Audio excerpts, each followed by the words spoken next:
Мэрияга иштеп бер деп чакырган. Мага берген үчүн ийип атам. Бул кимдики бул?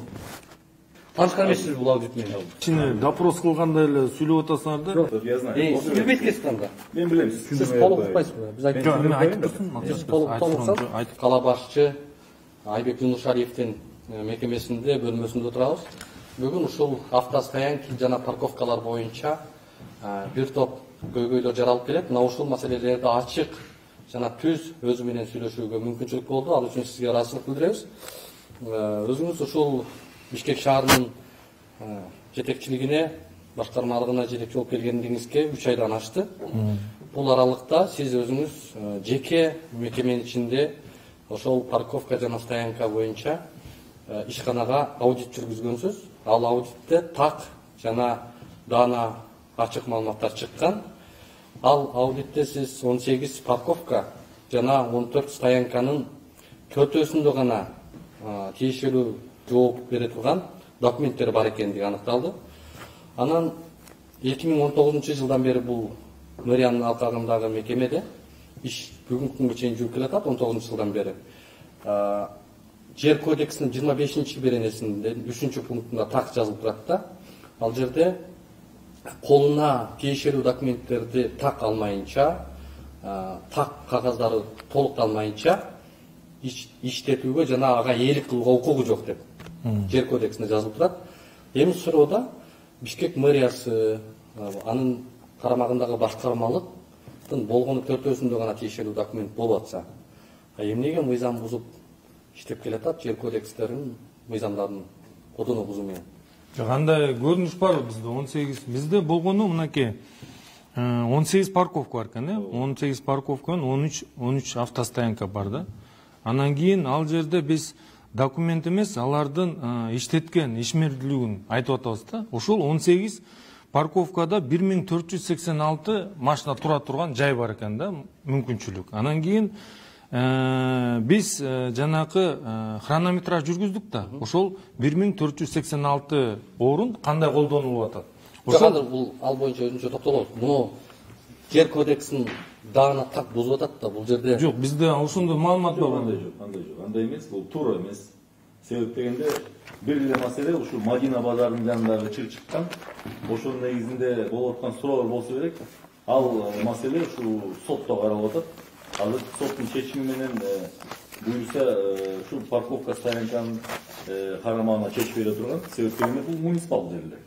Ошол жерге биз баягы парковканы илеттөө максатында иш жүргүзүп жатат. Бул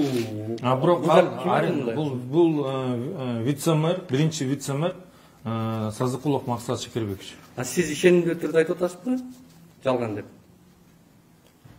Эмнени ишенимдүү түрдө? Жогорудагы мыйзамсыз документтер жок экендигине. Документсиз алар иштей албайт да. Мисалы үчүн. Сиз ал боюнча танып чыккансызбы? Албетте. Мен таң калдым да, сиздерден өзүңүздөр жетекчи болуп келбедиңизби? Ошондо өзүңүз аудит жүргүзбөдүңүз беле? Мына аудитиңизде так жазылып турат. Так жазылып турат. Ал жерде 4 гана документ бар. Төрт эле стоянкада документ, парковкада бар. Калганда бар расалды. Бул аудит августтун негизинде болчу. Сиз келгенден кийин август камтылды да. Август-сентябрь баш камтылды. Ага чейин документтин баардыгы жок, аудит мага чейин жүргүзүлгөн да болду. Мага чейин жүргүзүлгөн. Анан жыйынтыгы бирок менин учурумда чыкты беле? Ооба. Сиздин учуруңузда чыгып, сиз таанышкан эмессиз бул аудит менен? Августта. Азыркы күндө бир документтер бар. Эми кийинки кадамдарды деле айтып кетсек, уруксат берсеңиз алып. Азыр эми экинчи суроо да, мына. Ушул жерден эле аудитте конкурсу жок жерди түз өзүңүздөрдүн башкармалыкка берип койдуңуздар да. Мэрия конкурс өткөзбөй эле түздөн түз коммерциялык багыттагы ишмердүүлүк жүргүзө турган Бишкек парковки и стоянки мекемесине жогорудагы 18 парковка, 14 стоянканы берип койдуңуздар. Негизи эле башка шаар тургундарынын укугу барбы? Ушул жерге аренданы бекер эмес төлөп жана конкурстун негизинде алганга укугу барбы алардын? Эми биз ошого келип атабыз да, биз ошол көрүнүштү бүгүнкү күндө туура эмес деп, андан сырткары мындай дагы бар да. Азыр муниципалдык мекеменин акча чогултканы биз эле мындай эсептеп чыкканда 21 миллион деп атабызбы? 21 миллиондан ашык акча, мына 758 миң акча бизде выпадение болуп атат деп туруп, биз бүгүнкү күндө структураны карап атабыз. Ал жерде УЗР, управление земельных, УМИ, анан парковка, парки, да, кайсы мүмкүн кошуп атабыз да, булардын баарын кошуп туруп, анан кийин парковка боюнча конкурска жарыялап, конкурска жанакы ГЧП менен катышууга чакырып атабыз да мекемелерди. 18 парковканын, 14 стоянканын жашыл китеби же 13 стоянка.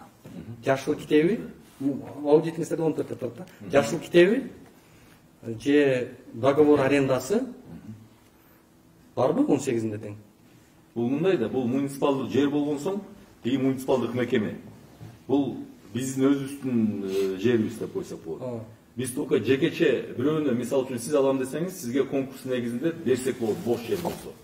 А буларда биз коммерциялык түрдө иш алып баруу үчүн укуктуубуз.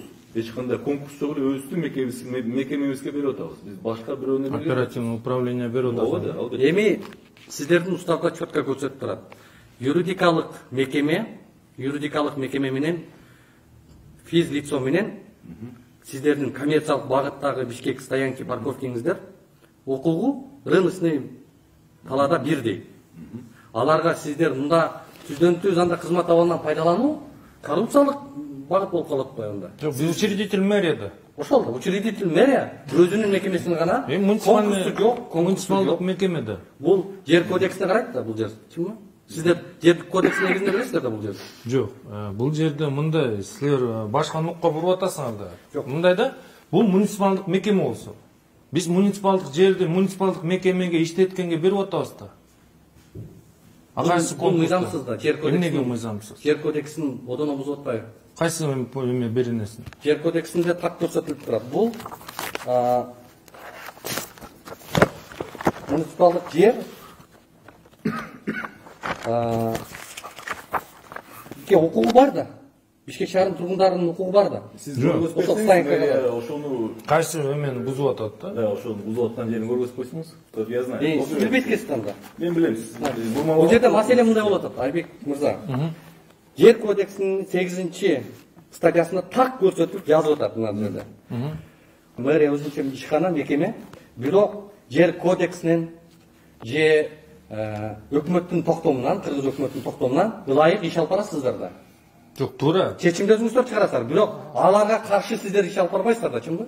Эгер мыйзамсыз иш аракеттер көрсөтүлгөн болсо, баарын прокуратурага жөнөттүм. Мына менин учурумда жыйынтыгы чыгып мага берилген парковкаларды, эгер мен буну да көтөрөм эме аудиттерди, мен бүт баарын мыйзамсыз акча каражаттар колдонгон боюнча мен баарын прокуратура ГКНга жөнөттүк.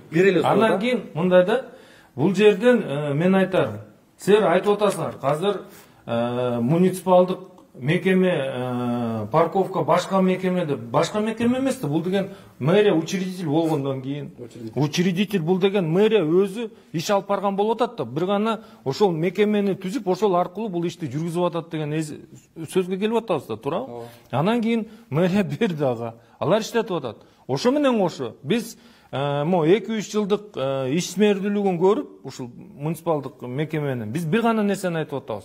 Ошол жака каралган акча каражатты ушул парковкадан алына турган акча каражат толугу менен чогулбай атат деген ойго келип атабыз да. Ошондуктан биз айтып атабыз, биз ошону айтып атабыз. Ошондуктан биз парковканы УМИге берип туруп эле как собственность. Биз уже ликвидация толук болобу? Бишкек иштетпейт. Ликвидациясы толук болот. Парковка болбойт. Вообще парковкадан жоюлат. Анын ошол парковкаларды уже биз эмеге беребиз конкурска. Анан конкурска эми мыйзамга келет аткар. Бул мыйзамдагы так талап болгон нерсе. Мына ушул нерседен биз сизден ушул эле талап кылып атабыз. Анткени эми бунучу бир күндө чечилчү нерсе эмес да. Мен да келе калып эле, мен башынан айтпадымбы? Ал жерде иштеген биздин жарандарыбыз бар. Алардын дагы эмгек кодекске ылайык укуктарын коргош керекпиз. Бир күндө бир чечим менен чыгара албайбыз аны. Мына ушуга келдик. Азыр ушул чечимди чыгат.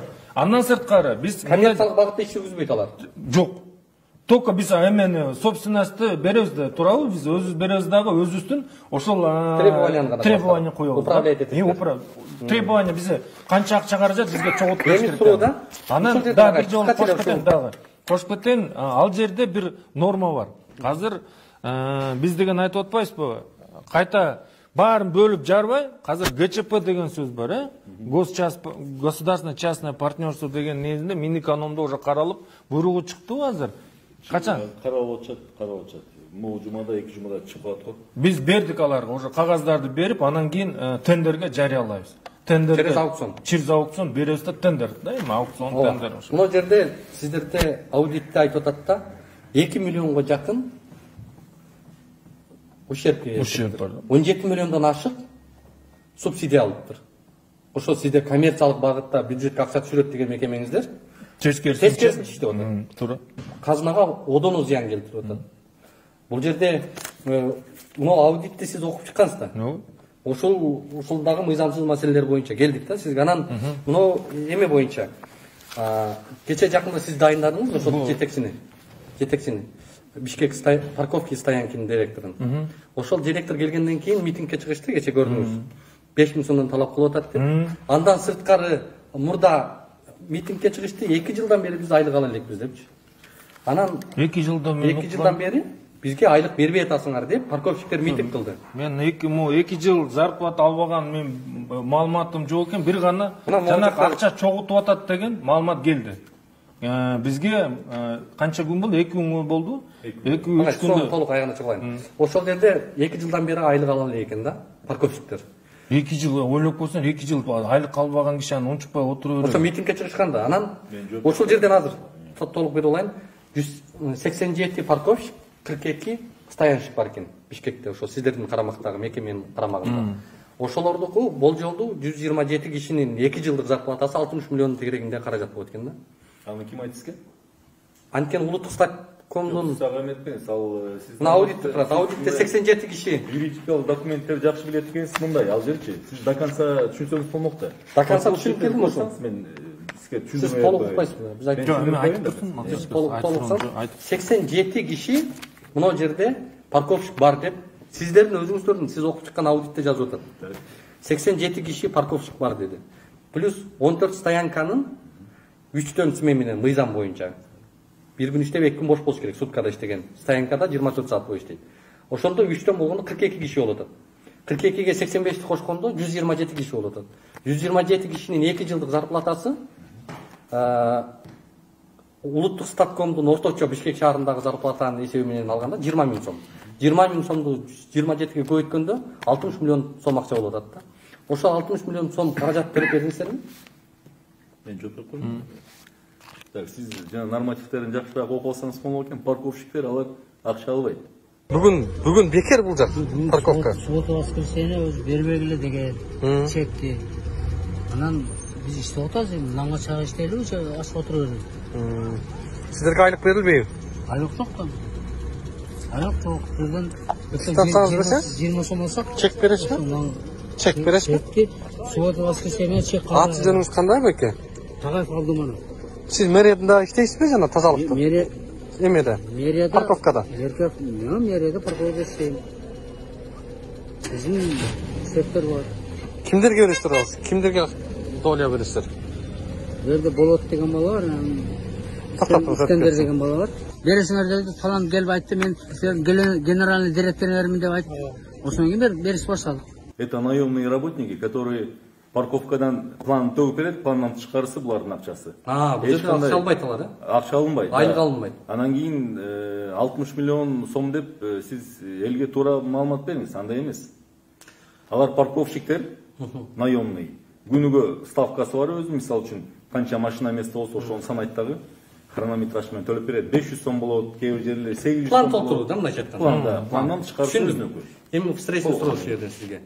План толтуруу деген бул кандай түшүнүк? Налоговый салык боюнча, салык кодексинде жалпы эле ушул план толтуруу деген мамлекеттик системада барбы?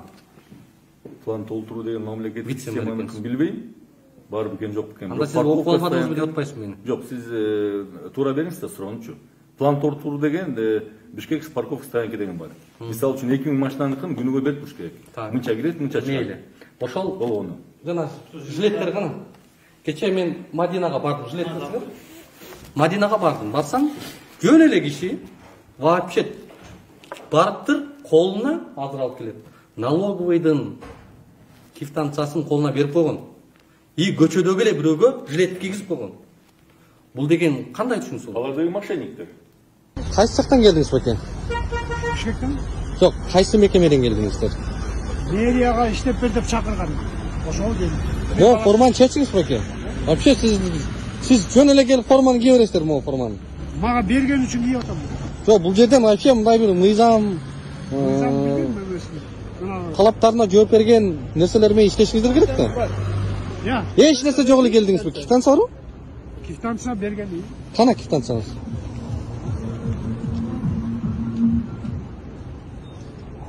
Квитанцияңыз каякта экен? Берди. Айтаптан берди.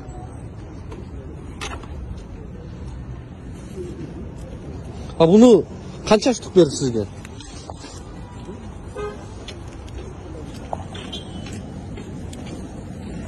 Сегиз. Бул бүтүн болуш керек эле го. Кандай берсе ошондой берип атамыз.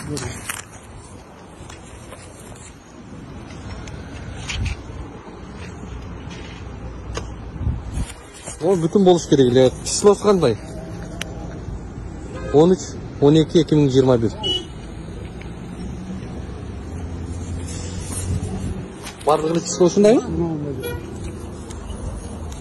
Я. Бунусу мынауын чөнтөгүндө жүргөн жана.